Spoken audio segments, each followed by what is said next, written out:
Bem-vindo ao InCor Talks, o podcast do InCor HCFM USP. Olá, meu nome é Fernanda, eu sou médica da unidade de valvopatias do InCor.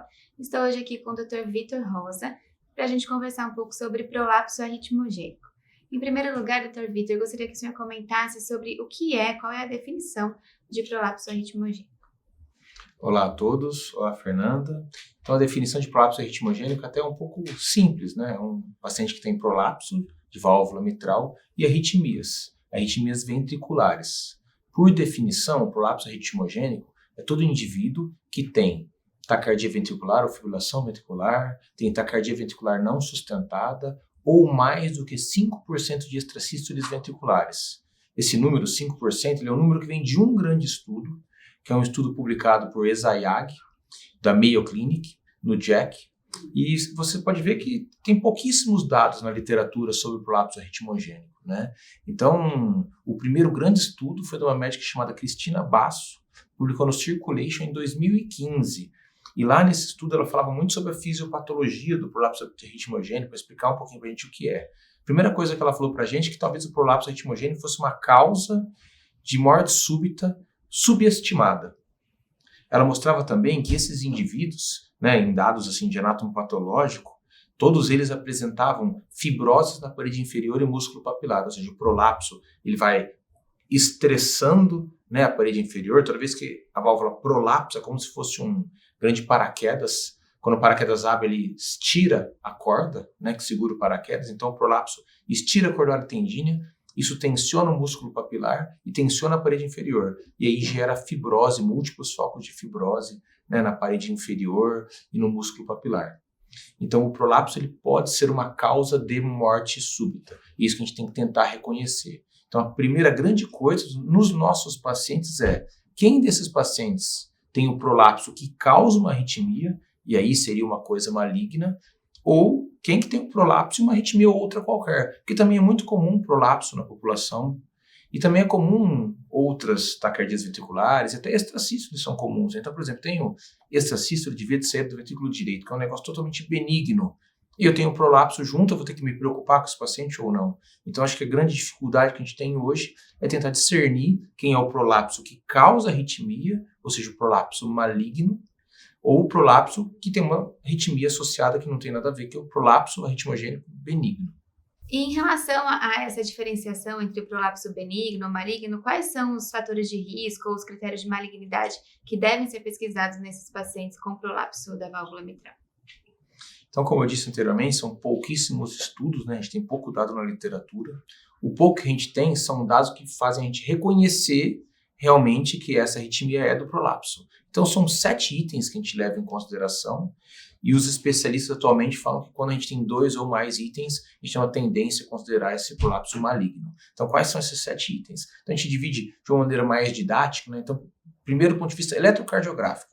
Então, inversão da onda T na parede inferior no eletro de 2 derivações. Esse é o primeiro item. O segundo item, o item também é eletrocardiográfico, pode ser do eletro ou do Holter, que é a presença de alta densidade de extrasístoles ventriculares polimórficas. Por que polimórficas? Como eu disse anteriormente, o prolapso gera vários pontinhos de fibrose na parede inferior e músculo papilar. Então, se eu tenho vários pontos de fibrose, acaba que as extrasístoles são polimórficas, isso fala a favor de relacionado ao prolapso. Em relação ao ecocardiograma, é um aumento de átrio esquerdo, fração de ejeção menor que 50% e redundância de cúspide, ou seja, quanto mais a cúspide consegue prolapsar, maior é o estresse que ela vai gerar na cordoária tendínea, maior é o estresse que leva no músculo papilar, mais fibrose, mais trigger e mais substrato. E por fim, dados de ressonância, que é o realce tardio, né? Então, fibrose na parede inferior, realce tardio na parede inferior e músculo papilar, e por fim a disjunção do anel mitral acima de 5 milímetros. O que é a disjunção do anel mitral? É quando no lugar da cúspide mitral se inserir no anel, ela se insere no átrio. O anel ele é mais atrializado, então esse movimento da cúspide acaba fazendo ela prolapsar mais ainda, gerando mais estresse e mais fibrose, mais trigger. Um item que não entra, mas que a gente sabe que de uma maneira geral, quando a gente pensa em arritmia, esse é um dado muito relevante, é o teste ergométrico. Arritmias adrenérgicas, de uma maneira geral, são mais graves, mais perigosas. Então, uma coisa que a gente tende a fazer é teste ergométrico nesses pacientes para ver se eles têm essa resposta mais adrenérgica, mas acaba que não entra como um dos fatores de risco mencionados anteriormente. Legal, Vitor. E pensando um pouco sobre esse risco de arritmias malignas e morte súbita, né? Quais seriam as alternativas terapêuticas ou preventivas para estes pacientes? O CDI ou a cirurgia valvar, alguma dessas opções resolvem essa situação? Elas trazem um melhor prognóstico? Então, mais uma vez, isso é uma pergunta bem capciosa, né? É difícil a gente conseguir determinar com clareza porque temos pouquíssimos estudos. O primeiro grande estudo foi em 2015, então é uma dificuldade muito grande para a gente ter essas definições. Mas a gente tem 4 tratamentos possíveis, né? O primeiro deles, como você perguntou, o CDI, o desfibrilador. Então, em algumas situações é muito claro que a gente tem que usar o CDI, a gente usaria independente do prolapso ou não. Então, aquele indivíduo que tem uma morte súbita abortada, tem uma taquicardia ventricular sustentada que eu tenho que cardiovertê-lo, tem uma taquicardia ventricular não sustentada sintomático, né? Ou aqueles que têm aquelas indicações clássicas de CDI, disfunção ventricular, ritmo sinusal, etc. Então, nas indicações clássicas, a gente indica, independente do prolapso ou não. O grande problema é quando esse indivíduo não tem aquelas indicações clássicas, né?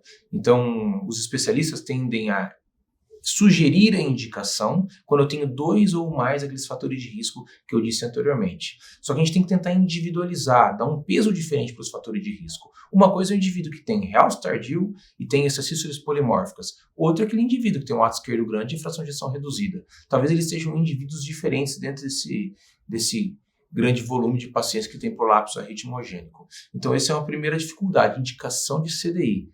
Tá? A tendência é indicar mais precoce, mas é só uma tendência de especialistas, é um tema muito discutível ainda, porque a gente tem que pesar o outro lado, que são dos problemas, né, dos malefícios do CDI, choque inapropriado, o indivíduo não pode mais fazer alguns tipos de atividade física, então isso leva um impacto na qualidade de vida do indivíduo. Então, o CDI é uma opção, mas tem que ser individualizado. A segunda opção é a ablação, né, o estudo eletrofisiológico também é complexo pela sua dificuldade técnica. Então, por mais que pareça meio óbvio, eu vou lá, vou queimar as fibroses, vou queimar, né, a arritmia, por mais que pareça simples, naquela região inferior em músculo papilar, tecnicamente muito difícil e na maioria das vezes o resultado não é adequado. Então, a gente pode tentar, mas também não é uma solução para os nossos problemas. A cirurgia, a gente tem evidências que a cirurgia reduz a arritmia, mas eu não sei se eu posso indicar cirurgia para reduzir a arritmia. O que eu quero dizer com essa afirmação meio contraditória? Os estudos que mostram que a cirurgia reduz a arritmia eram em pacientes que já estavam indicados a cirurgia, ou seja, eles iam operar de qualquer maneira. Então eu operei, eu tirei o trigger, eu reduzi a arritmia. Então essa é uma coisa meio óbvia. Agora, e aquele indivíduo que não tem indicação de operar ainda? Eu posso operar só para reduzir a arritmia? Essa resposta a gente não tem.